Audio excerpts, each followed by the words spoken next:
ser um jovem exemplar. Abram suas Bíblias em 1 Timóteo, capítulo 4. Nós estaremos lendo os versículos 11 até o 16.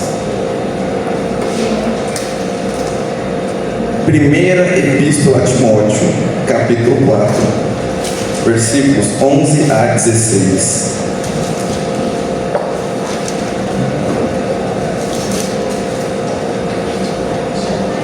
Lá no finalzinho da Bíblia. Amém, misericórdia? Amém. Ordena e ensina estas coisas. Ninguém despreza a tua mocidade. Pelo contrário, torna-te padrão dos fiéis na palavra, no procedimento, no amor, na fé e na pureza. Até a minha chegada, aplica-te à leitura, à exortação, ao ensino.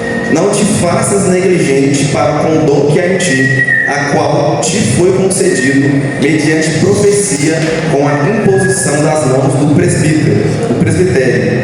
Medita essas coisas e nelas ser diligente, para que teu progresso a todos seja manifesto. Tem cuidado de ti mesmo e da doutrina. Continua nesses deveres, porque fazendo assim salvarás tanto a ti mesmo como aos seus ouvintes. Amém? Pedro e Estefano. Silêncio e reverência para o de Deus, por favor. A epístola de Paulo a Timóteo, ela foi escrita a um jovem pastor. Timóteo era pastor na igreja em Éfeso. Sim, Éfeso, essa que você tem aí, a carta paulina. Paulo escreve uma carta aos Efésios, já tinha escrito, aliás, isso.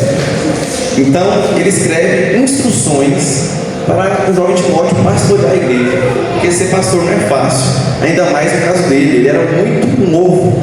Paulo fala, olha, ordena e ensina essas coisas. Ele dá uma série de exortações para ele, que começa no capítulo 4. Toda a carta também são conselhos para ele, são doutrinas, mandamentos, ensinamentos. E no versículo 12 ele fala, ninguém despreze a tua mocidade. Então, Timóteo, o que Paulo fala no versículo 12, no versículo 14, dá a entender que Timóteo possivelmente era muito tímido, que ele tinha problemas de timidez, que ele não tinha uma autoconfiança elevada. Então, Timóteo precisava superar isso. Paulo fala, olha, ninguém pode desprezar você só porque você é jovem. Ok? Essas palavras para o jovem Timóteo, elas servem para todos nós, enquanto cristãos, principalmente nós, enquanto jovens. Muitos de nós somos desprezados apenas por sermos jovens. Mas ser jovem é um recurso. Ser jovem é uma desvantagem. As igrejas modernas trabalham muito bem com isso. A gente é mão de obra qualificada, apta para o serviço, apta para o Senhor. A gente tem um gás que os adultos não têm. E um dia a gente não vai ter. Temos que usar a nossa juventude para servir a Deus agora. Não podemos ser desprezados apenas por sermos jovens. Mas cuidado, porque essa palavra aqui não é para aqueles que estão desprezando. Aqui Paulo dá um manual de como não ser desprezado apenas por ser jovem. E um detalhe, essa palavra grega para mocidade, ela pode significar alguém com cerca de 40 anos. Está maluco, 40 anos é jovem, não sei aonde. E aí você vai saber que 40 anos eu não sou jovem, eu não pegou mais em 2024 que 40 anos é jovem. Calma aí. Tem um vídeo muito bom que eu assisti na aula de sociologia, a professora Liliane, que teve a aula passou para a gente fazer. Ela assistiu um vídeo do filósofo Mário Sérgio Cortella. Nesse vídeo, ele fala que a idade é relativa. Ele fala, olha, alguém com 30 anos, um adolescente de 12, 15, alguém que está muito velho, tem mais do dobro da minha idade. Mas alguém com 60 anos, ele vai olhar aquela pessoa que ele vai falar, nossa, tão novo, ele tem tanto a viver na sua vida. Não é à toa que era considerado, na época, The White fala que a idade de 40 anos era considerada ultrapassada para um capitão de um exército, uma vez que o soldado tinha que ser robusto, ele tinha que ter muito vigor. Porém, era pouca para um bispo e menor ainda para ser um primeiro-ministro. A média de idade dos nossos políticos é de 60 anos para cima. Então, um cara que está lá com 20 e poucos, 30, até com 40, ele é novo para a política. Enquanto no futebol, o cara passou dos 30, meu amigo. começa a cair. Se a característica do cara for velocidade, então já era. Se ele for mais técnico, né, um Tony Kroos, ele consegue ficar ali até pelo uns 40 anos aprendendo. Mas mais de 40 é muito difícil. Tem aquele chinesinho, não é bem chinês, né, que é o mais velho jogador de atividade, mas são exceções. Então a idade é relativa. Então, o que você vai ter que fazer para não ser desprezado, único e exclusivamente por ser jovem? Porque muitos sofrem disso, assim como Timóteo sofria disso. Era muito provável que Timóteo tinha entre 20 anos alto, tipo 26, 27, 28, até no máximo 35 anos. Sendo a maioria dos comentaristas coloca perto dos 30 anos, né? Então está nessa marca, Timóteo aproximadamente 30 anos, o que é uma idade muito inferior à da maioria dos anciãos e dos presbíteros da igreja, e talvez até dos próprios membros da igreja. Então é tipo uma criança chegar em você e querer te ensinar alguma coisa, assim, entende? Eles estavam com esse olhar.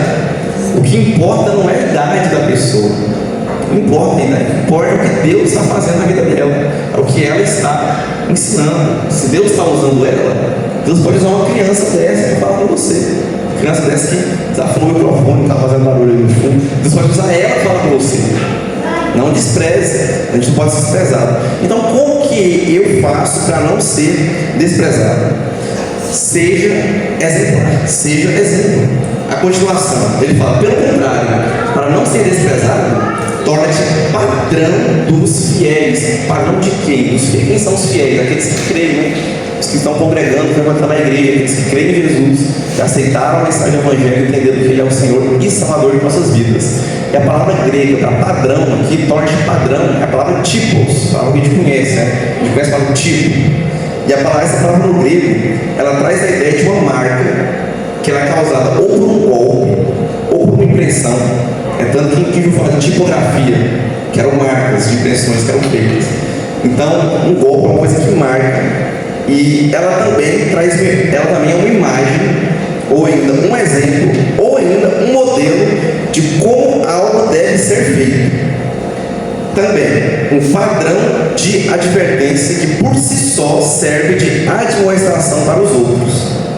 Exemplo a ser imitado. Homens que merecem imitação. E de todas as definições, a minha favorita é essa: uma prefiguração de algo ou alguém. Ser tipo alguém. Então, ser padrão, ou ser tipo, ser um modelo, ser uma imagem a ser seguida, a ser copiada, ser um exemplo, prefigura a imagem de um outro alguém que é Cristo. Você, se você é um jovem cristão, você tem que ser tipo Cristo. No grego é literalmente isso, parece que está falando informal, né, no português, mas seja tipo Cristo, seja como Cristo. E a partir disso, você vai ser um modelo, certo? A ser seguido. Não podemos imitar homens. Eu ouvi uma vez perguntar aqui hoje, perguntou para mim isso. Paulo fala, sede meus imitadores, como eu sou de Cristo. E ele fala mais de uma vez isso. Então, Paulo era um padrão, porque era tipo Cristo. Se você não for tipo Cristo, você não vai ser padrão para ninguém. Então, imitem aqueles que imitam a Cristo, porque eles imitam a Cristo. Porque temos que ser como Jesus. Então, isso é ser tipo Cristo. E eu gosto muito dessa expressão, testemunho constrangedor. O testemunho constrangedor é o quê? Você tem, sabe aquela pessoa que ela tem uma conduta de vida que parece tão impecável, que ela, sem falar nada, apenas a mera presença dela, te constrange a ser alguém melhor? Tem uma figura muito boa para isso. Foi história que aconteceu, né? Os jogadores do Manchester United, assim que o Cristiano Ronaldo foi contratado, né, ele saiu da Juventus, foi jogar no Manchester United, ele chegou no primeiro almoço e ele só pegou verdura, salada, só coisa saudável no prato deles. E aí teve um jogador brasileiro, não lembro quem foi, falou agora do elenco, não sei se foi o Fred, não lembro quem falou. Ele pegou e falou, foi nas pernas, ele falou assim: olha, todo mundo ficou tão constrangido quando olhou o prato do robôzão, o apelido dele, que ninguém quis comer sobremesa depois. Ninguém. E era rotina, eles comiam, depois já mandavam uma sobremesinha pra dentro, né? Quando a sobremesa liberou lá, vamos comer. Então eles ficaram constrangidos. O Cristiano Ronaldo deu uma palestra. Ele subiu e falou: olha, para ser o melhor, coma saladas, não coma. Os caras olhou e falaram: caraca, É isso aí, constrangeu. Só que eu não quero que vocês fiquem constrangendo os outros para não comer sobremesa, né? Para que vocês tenham um testemunho constrangedor de Cristo em suas vidas. Algumas pessoas vão falar: caraca, esse cara não xinga praticamente, essa mulher não xinga. Eu fico envergonhado de falar palavrão perto dessa pessoa. Sinceramente, eu fico com vergonha de falar tais coisas perto dessa pessoa. Nossa, eu devia fazer isso também. Fulano, olha o tanto que fulano estuda. Você vai falar: eu quero estudar também. Essa é a recomendação de Paulo a Timóteo. Ele não fala para o Timóteo ganhar na base do falatório. Ele não fala: olha, vai ser na base do falatório, você vai ganhar eles na base da carteirada, falando: eu sou pastor, vai impor autoridade. Não, é na base do exemplo. Então você vai calar a boca daqueles que estão te menosprezando simplesmente por você ser jovem, mostrando que você tem uma vida exemplar, que você é tipo Jesus Cristo. Continuando, você vai ser padrão, você vai ser tipo Cristo como? Na palavra, no procedimento, no amor, na fé e na pureza. São 5 aspectos, tá? Dependendo da Bíblia que você tem, vai aparecer a palavra Espírito, vai falar no Espírito. Espero que não tenha, ou que se tiver, pelo menos que esteja em colchetes, trazendo com 6, mas são só 5, porque essa palavra não consta nos melhores manuscritos, muito menos nos mais antigos, não tá. As palavras Espírito não existe, tá? Por isso que a maioria das Bíblias, às vezes as versões um pouco mais modernas, elas não têm, ok? Então, se tiver o Espírito na sua Bíblia, cancela, finge que não tem. Por mais que é uma verdade bíblica, o Espírito Santo está em nós, vamos falar um pouco sobre isso. Mas são só as 5 coisas. Vamos lá. Na palavra de Deus, estude, medite a palavra de Deus, senão é impossível você ser padrão para os outros. No procedimento, isso é, em cada área da sua vida, você tem que proceder como cristão, agir como cristão, seja jogando vôlei, como a gente vai jogar amanhã, que seja na sua escola, no seu trabalho, na sua faculdade, uma rodinha de amigos, onde quer que você esteja, você tem que ter um bom proceder. As pessoas têm que olhar e falar: esse camarada aqui é diferente, tem alguma coisa nele que é muito diferente, e essa alguma coisa é Cristo. Isso por si só, você já está evangelizando as pessoas. E também não vai ter o que os mais velhos falarem de você. Se eles vierem te menosprezar por você ser jovem, você não vai dar carteirada neles, não. Você vai manter o bom proceder e continuar firme na palavra, que aí eles próprios vão começar a te defender. O menino é novo, mas é um menino bom, é uma menina boa, que tem um bom proceder. Continuando, no amor, na fé, na pureza. Então, amor, palavra grega, amor ágape. Todo mundo já está cansado de saber o significado de ágape, aquele amor que é muito maior do que os outros. Pistos, né? Fé. Então, você tem que ter fé de fato, você não é um cristão. E na pureza. É interessante que a pureza aqui ela não significa apenas castidade, uma expressão muito católica, né? Castidade, eu gosto da expressão, que significa abster-se de toda forma de prazer que desagrada a Deus. Então, preservar a sua castidade. Mas ela também traz a ideia de sinceridade e de inculpabilidade. Isso é, alguém que está sem culpa. Então, ser puro é não se sentir culpado, né? Você tem que estar constantemente se santificando. Uma vez que você creu e aceitou Jesus como Senhor e Salvador, você inicia um processo, ok? Você vai iniciar um processo. Continuando, até a minha chegada, aplica-te à leitura, à exortação e ao ensino. Então, Paulo fala: olha, eu vou para aí, mas enquanto eu não chego, e mesmo depois que sair, eu vou continuar fazendo isso também, você vai se aplicar na leitura e talvez, na mão de vocês, na NVI, que é mais moderna, e aqui a casa vai ter, vai estar a leitura pública. Alguém tem NVI, vai estar escrito: aplica-te à leitura pública, que é a leitura pública da palavra de Deus. Então, porque como você vai ensinar lendo em casa, né? Primeiro você tem que estudar em casa, obviamente, antes de ensinar, né? Então Deus te capacita, mas faz a sua parte também. Deus não capacita você só quando você está aqui na frente para falar. Ele capacita a sua preparação do sermão, sua preparação do seu estudo, sua leitura, ele te capacita. Então você vai fazer essa leitura pública, você vai exortar aqueles que estão em desacordo com a palavra de Deus, e você vai ensinar. Então, para exortar, você tem que ensinar segundo a palavra de Deus. Porque brigar com a pessoa por brigar é muito fácil. É muito fácil. Você só criticar os outros, só falar dos outros. E muitos de nós não aceitamos essa exortação às vezes. A gente é ruim. A verdade dói. ser exortado dói, ser disciplinado dói. Falamos sobre isso na EBD, né? Sobre que Jesus é o ramo, ele corta aqueles que dão fruto para que dê mais fruto ainda. Disciplina dói, mas é necessário uma disciplina segundo a vontade de Deus. Versículo 14: não te faças negligente para com o dom que é em ti. Então Paulo chama, cara, você vai ter que continuar usando esse dom aí. Deus te deu um dom, você não vai ser negligente com ele, você não vai guardar esse dom. Então o jovem exemplar é o jovem que não negligencia o dom que Deus te deu, entendendo que ninguém é perfeito, ninguém tem todos os dons. Não existe líder perfeito, não existe pastor perfeito, ninguém é perfeito, mas a gente se complementa, porque todos fazemos parte do corpo de Cristo. Eu não sou líder de jovens perfeito, estou longe de ser, melhorei muito, tenho muito a melhorar, mas nós podemos nos completar. Aquilo que falta em mim, vocês têm, e talvez que vocês não tenham, eu tenho. Então juntos vamos nos unir, porque somos corpo de Cristo. E é assim toda qualquer igreja. Se vocês saírem daqui e forem para outra juventude, estarão com outro líder de jovens que também não é perfeito, mas que você tem características que ele ou ela não tem. Qualquer igreja que você for, você vai encontrar um pastor que não é perfeito, e que se a igreja não vai junto com ele, não vai dar certo. Todos temos que cooperar juntos, mas a partir do momento que você negligencia o dom que Deus te deu, o corpo não vai andar direito. Imagina se o pé vira e fala: opa, eu cansei dessa vida, se vira aí, agora vai ter que andar num pé só. A mão, quero não, se vira, só usa a mão direita agora.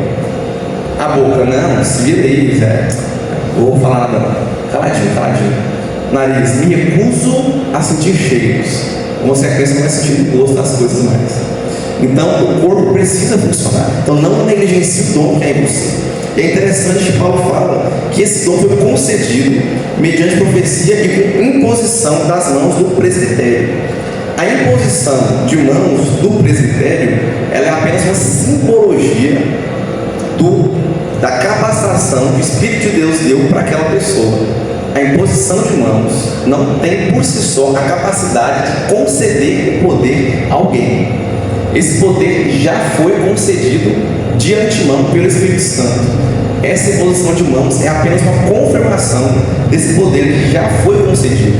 Eu não tenho poder de conceder poder do Vitão. Vem cá, Vitão agora é um cara que, meu Deus, vai pregar para nós. Não, eu não tenho esse poder, não consigo fazer isso. Mas o Espírito Santo pode. É tanto que é muito comum você ver, sempre um pastor é ordenado, tem vários pastores, que são os pastores, né? Porque eles também tiveram as mãos impostas sobre eles. E com simbolismo eles vão lá e impõem as mãos sobre o pastor e começam a orar. Então eles estão impondo as mãos sobre o pastor. Então quer dizer que se não impor as mãos, o Espírito de Deus não vai agir sobre eles? Vai, claro que vai. Mas é uma simbologia e é bíblico isso. A gente vê isso várias vezes.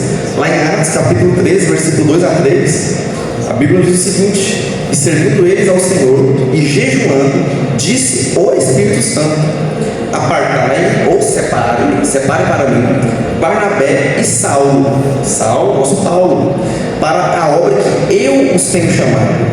Versículo 2. Aí no versículo 3, que aconteceu de primeiro?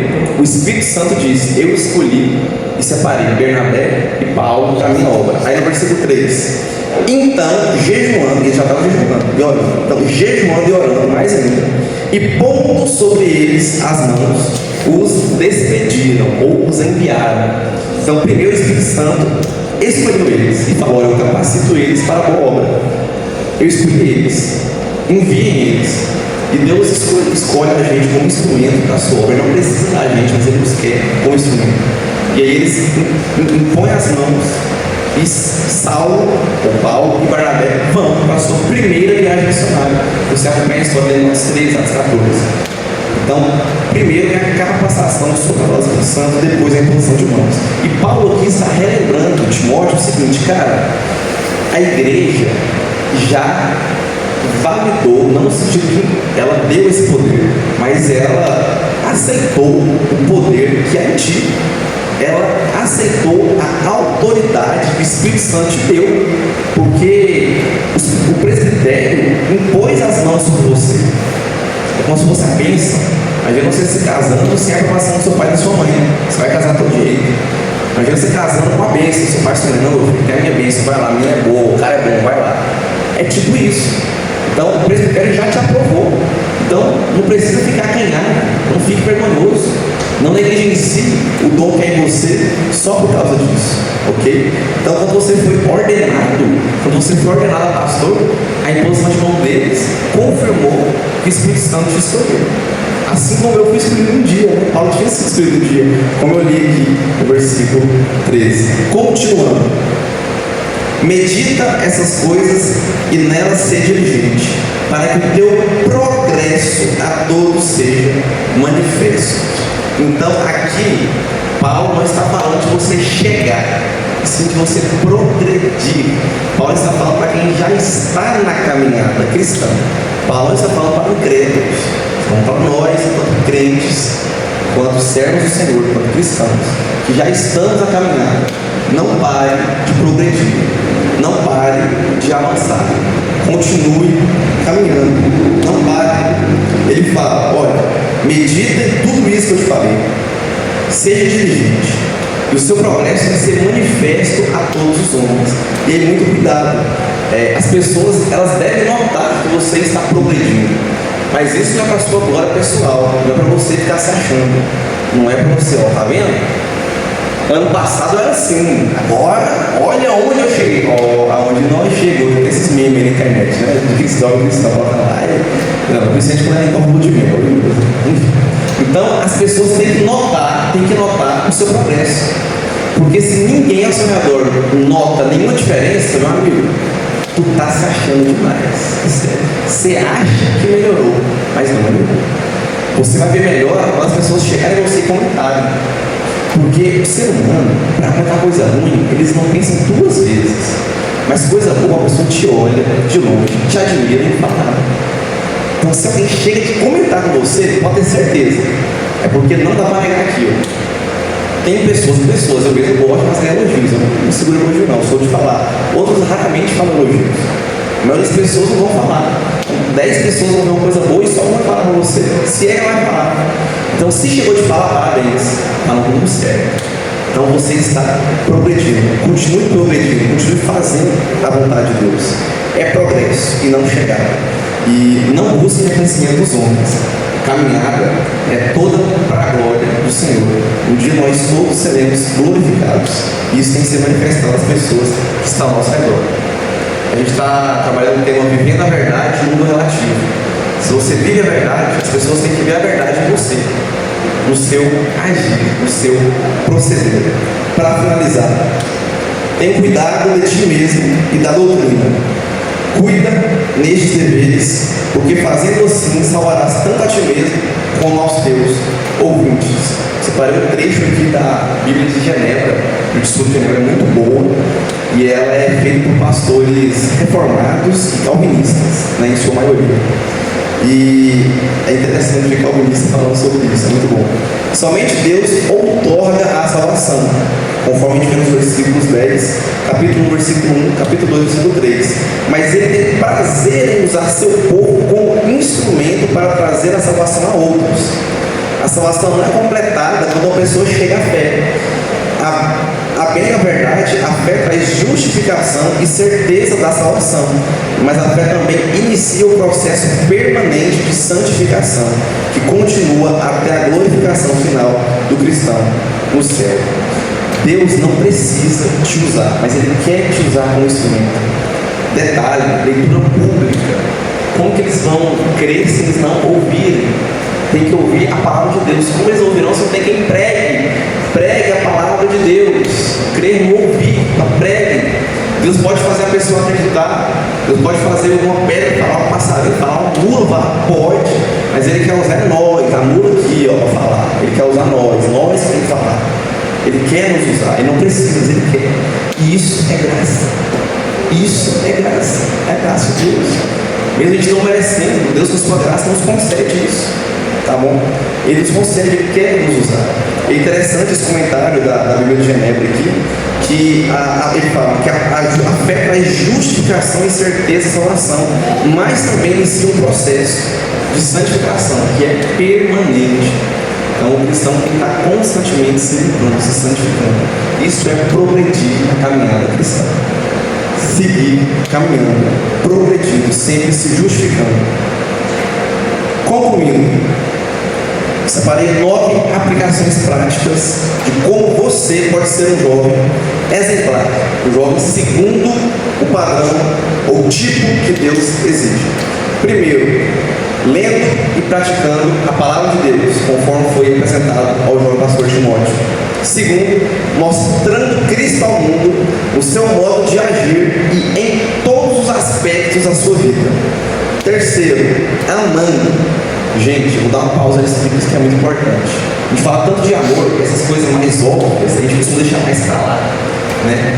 Mas a igreja de Deus, ela tem que ter tanto amor ao ponto de transbordar para o mundo lá fora, de modo que as pessoas vão olhar aqui para dentro e falar: uau, aquilo é uma comunidade que se ama. Ali, verdadeiramente, eu vejo amor. Eu não vejo discussões, fofocas, intrigas, eu vejo amor. Uau, eu quero ir para lá. Por que o Alessio é tão diferenciado assim? O que a Bia tem de tão diferente? O que eles têm? Eles parecem tão felizes. Olha eles lá na igreja deles. Olha como eles estão vivendo. Parece que é amor na casa deles. Parece que nem tem problema. Não tem problema, gente. Óbvio, não é perfeito. Mas o amor é suportar os problemas junto. O amor não é ausência de problemas. Paz é ausência de conflitos. Como você lida, ter fé em Deus mesmo meio com as dificuldades. Quarto, com fé. Com fé em Deus. Fé que as coisas ruins vão passar, porque já vencemos. Vamos estudar isso amanhã na EBD. Tem um bom ânimo, porque Jesus já venceu o mundo. Sim, se purificando ou se abstendo de todas as coisas desse mundo. Para você ser padrão, um cristão exemplar, você tem que satisfazer as coisas que o mundo faz. Você não pode agir como as pessoas do mundo agem. Sexto, exortando e buscando o melhor segundo a vontade de Deus. Então, quando você exorta, a primeira coisa, você não pode estar caindo naquele erro ou pecado cujo qual você está exortando. Senão tem um nome bíblico para isso, chama-se hipocrisia. Tem a imagem daquela pessoa colocava uma máscara e ir no teatro. Atuar, fingir ser alguém que ela não é, você está sendo hipócrita.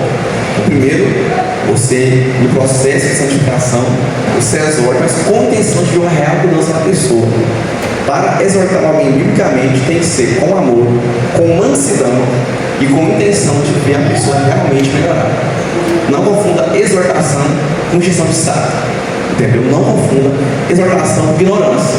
Não confunda exortação com falar coisa que você tem vontade na cara da pessoa. Estou falando as verdades aqui. Você tem que estar certo com o que você está falando e também com a sua vida. Falar do jeito certo e no tempo certo. 7. Ensinando a palavra de Deus. 8. Não enterrando o seu dom. O cristão exemplar é um cristão que não enterra o seu dom. Ele não tem vergonha de servir, conforme o Vitor trouxe aqui para a gente a reflexão. Sirva a Deus, não negligencie o seu dom. E por último, 9, medite na palavra do Senhor de dia e de noite. Isso é importantíssimo, conforme o final do versículo 16 que fala, porque assim você vai salvar não somente a você mesmo, como também a outros. Então, se talvez você não tenha esse compromisso com você mesmo, de ser um padrão, de estar ali exercendo a sua função, cumprindo seus dons, sendo um cristão exemplar, pelo menos por amor a Cristo e amor aos outros. Porque Deus não precisa de você. Não, a gente precisa dele, mas Ele quer usar você. Apesar de você ser um miserável, um pecador, deplorável como você é, Ele quer usar você. Permita-se ser usado. Seja um cristão exemplar. Se alguém te menosprezar por você ser jovem, você vai responder com boa conduta. Você vai responder vivendo a verdade da palavra de Deus nesse nosso mundo que está tão relativo. Amém?